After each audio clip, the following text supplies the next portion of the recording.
విజయవాడలో ఉన్న కనకదుర్గమ్మకి ముక్కుపుడక ఎలా వచ్చిందో మీకు తెలుసా?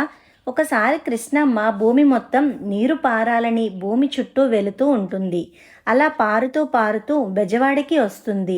సముద్రంలోకి కలవటానికి వెళ్తున్న కృష్ణవేణి నదికి దారి మధ్యలో ఇంద్రకీలాద్రి పర్వతం అడ్డు తగిలింది.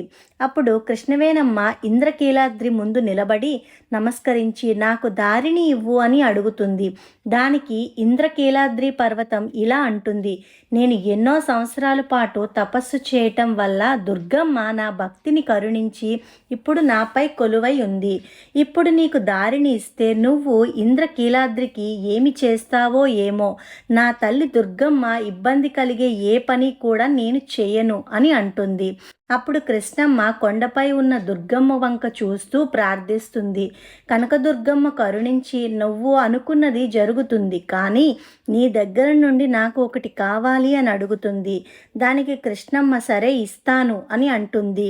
దుర్గమ్మ నవ్వుతూ నువ్వు ఈ ఇంద్రకీలాద్రికి ఏమీ చేయకుండా ఈ ఇంద్రకీలాద్రికి పర్వతానికి ఒక బెజ్జం ఉంది, నువ్వు ఆ బెజ్జం నుండి ప్రవహించు అని చెప్తుంది.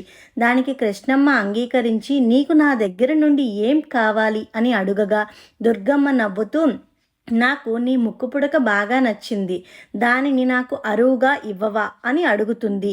కృష్ణవేణమ్మ సరే అని తన ముక్కుపుడకను దుర్గమ్మకి అరువుగా ఇస్తుంది. తర్వాత కృష్ణమ్మ ఇలా అంటుంది, ఈ కలియుగం అంతమయ్యే సమయంలో నేనే కొండ మీదకి ఎగిసి నా ముక్కుపుడకని తీసుకుంటా అని చెప్పి ఇంద్రకీలాద్రికి ఉన్న బెజ్జం ద్వారా ప్రవహించి సముద్రంలో కలిసిపోతుంది.